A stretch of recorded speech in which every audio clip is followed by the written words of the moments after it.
Ngophando lwam njengokuba ndiyi-researcher nje mna kufumaniseka uba isizwe samaMpondomise sasime phaa kumantla eAfrika, eSudan, phantsi kwekumkani yawo noyise wawo onguGubela.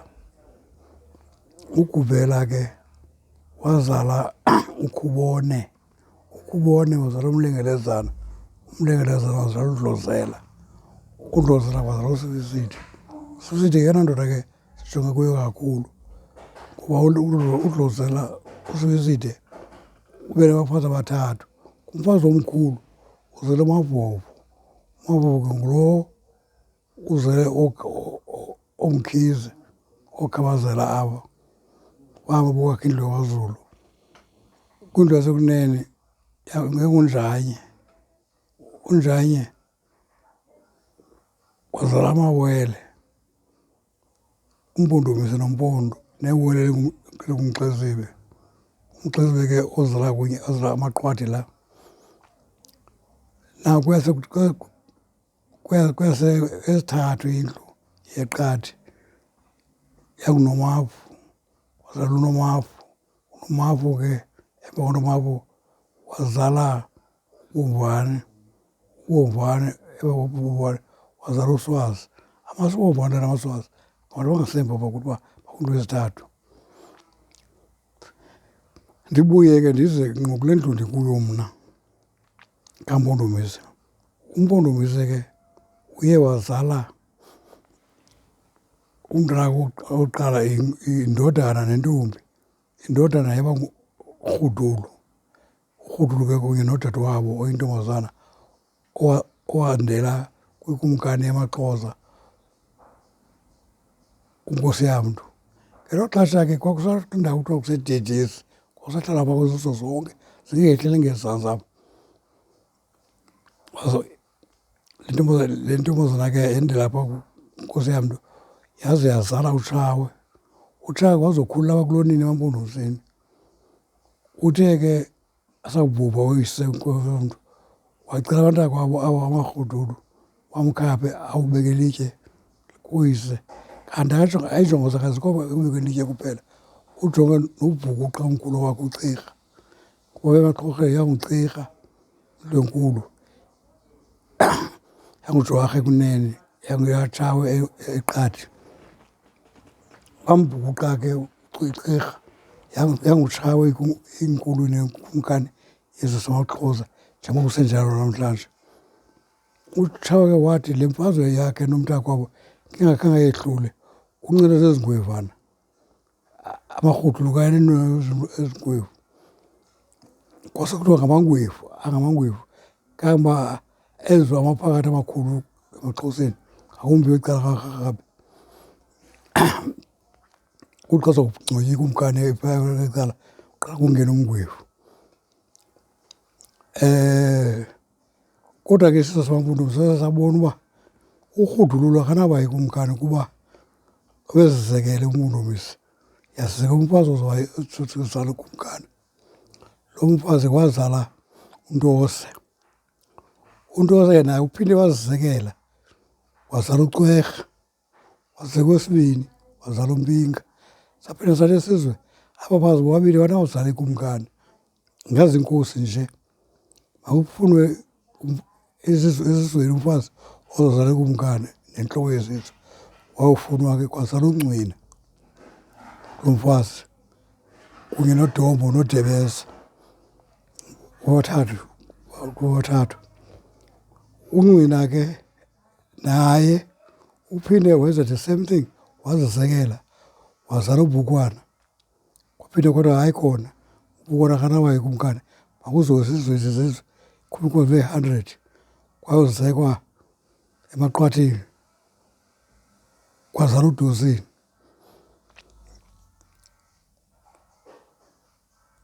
Wazala uDosini kunye wazala uDosini noNxothwe noMqhathi noNcitshana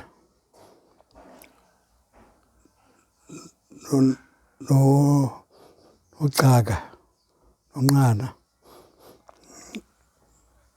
Qhubekile ke uNgqina ngoba abanabakhulu abaninzi uye uNgqina wasuka eMzimkhulu. Kuthe kwayesemzimkhulu kwangena isizwe esifuna ungena empondomiseni samaNxasana, wavuma amaNxasana wabeka kapho ebathathele naseSenterville. Kwathi nxa ezi mfazwe bezikhona abaleka amaNxasana awuthula ngapha emaXhoseni awuthula emaXhoseni. uNgqina ke olaloko ehamba nje uhamba kunye noDosini wasuka apho eMzimkhulu umisa eMbenyane Mathatiyela. Wehla ke abemisa kumaZimvubu wehla wade wazofika eMthatha wathi ngena eLotana. eLotana kwafika abantakwabo abaDebeza sephaya wafikela kuwo wakha isizwe sakhe phaya eLotana. Into ezekileyo ke phaya ubhuqiwe umbuso kaNgqina kuke phaya ngamaNgesi abelungu amaNgesi. AmaNgesi awucela ikumkani yamaMpondo uNgqungqushe uIsahafako wamncedise walwa wathi hayi siyazalana nawo bantu singabona nawo sinakwazi ukwenza izinto ezifana leyo. Bamyeka balinde wabhubha. Uthe xa uphethe unyana wakho uFako baya kuye kuFako uba Fako sincedise sakunika imali engange-7,000 7,000 sincedise sikunike loo mali sincedise sibhuqe la mampondomise sifuna ubhuqa. Wamncedisa ke uFako ahluthwa amampondomise wezwe ahluthwa nobukumkani amampondomise ahluthwa and then ngo-1844 ngamaNgesi and awuthatha la umhlaba omninzi uMamZimkhulu awa wonke uMathatiyela uZanganeno awuthatha amampondomise amaNgesi athi la mhlaba yi-no man's land yaziwa nje ngumhlaba ongenamntu. Kuthe ke ngo-1844 ngo-1872 kwakho ikhomishini ebizwa eMathatiyela eyafika phaya yathi le khomishini inkosi uMhlonto, uMadzikane, uLibenya, uZibi, ndikhohlile hlanu kodwa zingaya phaa ziye ziyocela umhlaba baziphiwe umhlaba kodwa zanika umhlaba wokuba ziphatha abo bantu hayi bazibeke kumkani futhi kumkani enye iseBritani. uMhlonto wasekela umhlaba uQumbu uMangamani Flash iMatsola kanikwa yanika uMdisho zanikwa kodwa zinikwe ngayo ezi nkosi. Ngoku belapha eLotana ke uNgqina enawuba hlokondima labafazi azela abanyana bendibabala kusuke isizwe sabaNxana sathi wathi bawuzingela ehlathini inyamakazi wathi uNgqina sibancede bamphathele isilwanyana ekuthiwa yinabulele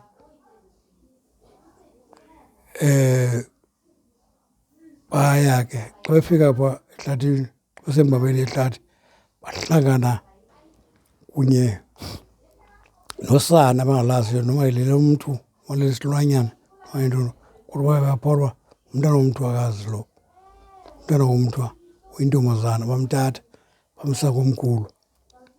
Kwafika kodwa ke kuMamqwathi bazicinga uba yile nabule buthanda ngayo le kodwa ke kuMamqwathi khulisa lo mntana abe yintombi yenu.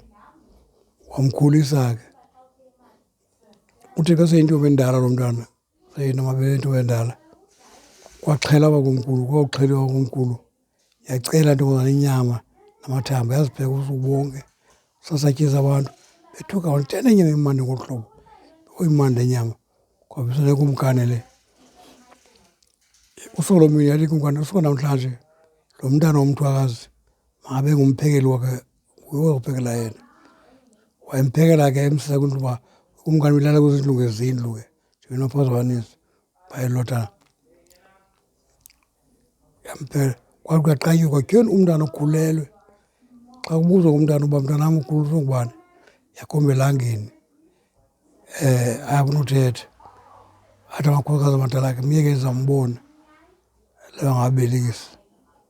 Ngenye imini bambethekethisa ethi thula thula thula thula thula cirha cirha kancwina. Thula cirha kancwina. Ke kwakuqonda uba lo mntwana kwancwina lo. Uthi asaqonda umbhaqe uncwina uba unento enze kulo mntana wakhe umithisile. Wacela esizweni uba masincede simzekele lo mthwakazi abe ngumfazi wakhe naye angabi ngumntanakhe abe ngumfazi wakhe. Kwavunywa wazalwa ke. Lo cirha ke lo uyaqonda ke inkulu yamampondomise nguDosini ngoku. Lo cirha ke lo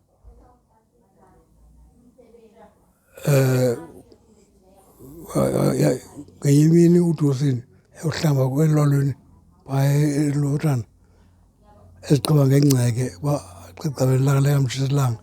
Afike amakhwenkwe aselotana esusa iinkomo zawo amawawu amxuluba ngamatye.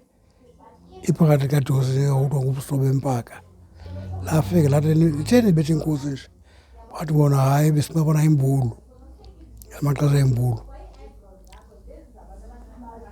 Hayi ke wahluthela iinkomo zawo ke Dosini uba enze into enjengale uBuso Bempaka.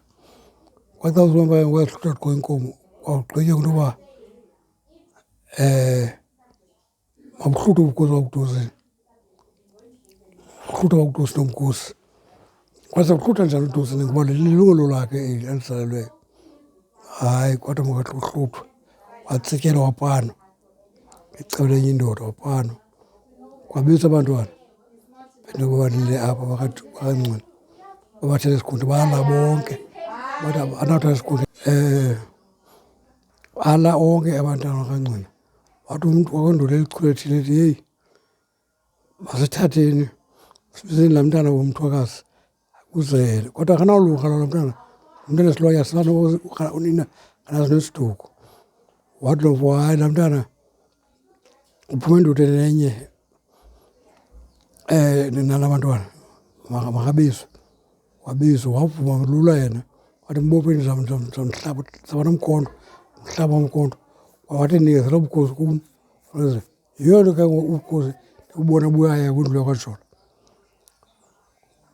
uDosini ke uzele uNxabashe ozele uNgcilenduna ozele uMqorhana. Wehla ke sendimdala xa ndingayijonganga ephepheni le nto leyo abanye andizubazi. Kodwa ke into ebalulekileyo yeyoba kuthi kusenjalo kusenjalo uMamQwatho unakaDosini yamkhathaza le nto le into yoba athathe lo mntana esilwanyana ehlathini kuthiwa makamkhulise. Kanti lo mntana uzawuyeka uba ngumntana wakhe abe ngumkandoda ajike alale nendoda yakhe azale lo mntana. Lo mntana ngokuhlutha ilungelo lonyana wakhe wakhathazeka wasweleka wabhubha uMamQwatho. Kuthe mhla kukhuluzela ke ngoku kwakho indoda ethi, madoda yayibona impazamo esayenzayo indlu esayilula ngokwethu siyicime ngumntana oqule ehlathini. Ndiyayibona ngoku kwakuba sathini sisavuma nje. Yathi hayi into mayenziwe makuyiwe kwaMaqwathini kuyokhangela intombi engudade wale sicele yona siyilobola ngenkomo ezilikhulu ukwenzela into yobana ilingane kuthiwa yimvusa amabele ngesilungu kuthiwa i-continuation house. Iqhubeke kwavalwa kwayiwe eMaqwathini yafunyanwa intombi yalotyolwa iinkomo eziyi-100. Kodwa ke izawungena esikhundleni sikadade wayo ibe abantu bakomkhulu esikhundleni kadade abantwana umntwana somzala indodana njengoba uDosi emthile esithi yasengena le ndawo kaDosini ithetha isikhundla sikaDosini. Kanjalo wazala umqwathekazi wesibini, wazala amawele uDamu noDela. Kodwa ke ngabo abazawuthi take over ukumkani besizwe samaMpondomise, and bazawuhlala benguDosini nabo besokuba bangoDosini kuba bazala indoda enye noDosini nomamqwathi umamqwathi bobabili unina wabo kodwa zizawunguDosini. Banganezifaka ezinye iziduko zabo kodwa bazawuhamba kakhulu nesiduko sikaDosini. So ke mna ndiphuma kuloo ndlu kaDamu.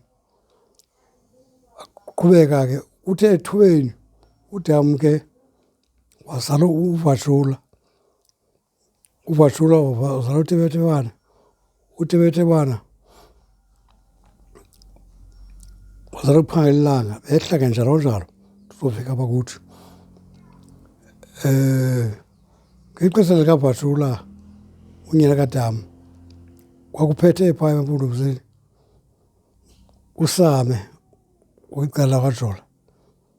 Wawutshalenja kuVashula uba no, awunokuphathwa phaa, ukumkani mawuze ngapha nabo ukumkani kule ndlu yakuthi uzunika umzukulwana kaDosini uMqorhana. Hayi kwazakisa kwacaba uba uSame besathanda ngamaMpondomise uba ebezincane zingabikho iimfazwe. Kodwa ke no, uDosini uyaphatha makaphathe kuTsolo. Yeyona amaDosini amaninzi uTsolo, wathi makaphathe uTsolo yena waphatha uQumbu. Kodwa zange ihambe ngolo hlobo loo nto leyo. Kwaqhubeka uzothi ke ngo-1930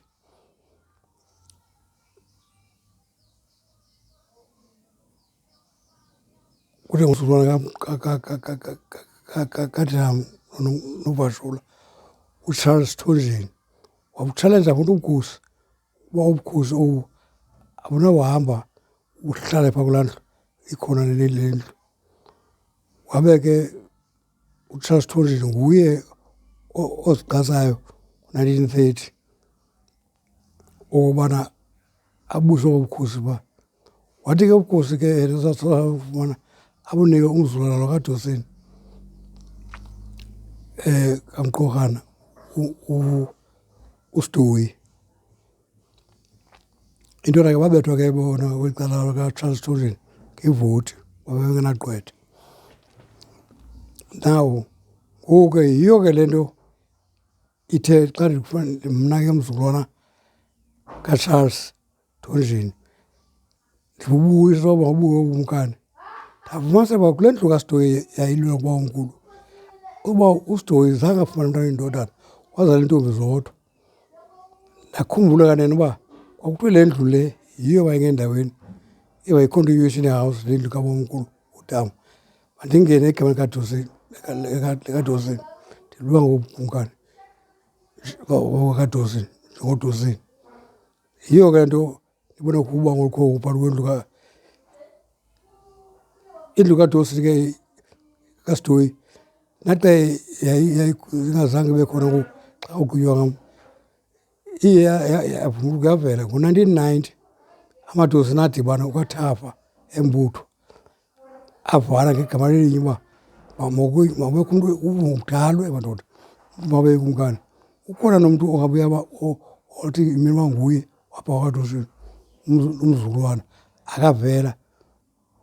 Wathi ke kwagqitywa uba mabe nguVeleza Naxoba Thonjeni umabeke umkani waMpondomise xa sezilungile izinto. Kuphinde nango-1993 hayi amaMpondomise wonke avana including ooMatiwana aba uba uZanaxoba umkani waMpondomise. Njengoba ke mna ke ndizalwa nguMthonzima uDisa Mahlewa unyana kaCharles Thonjeni,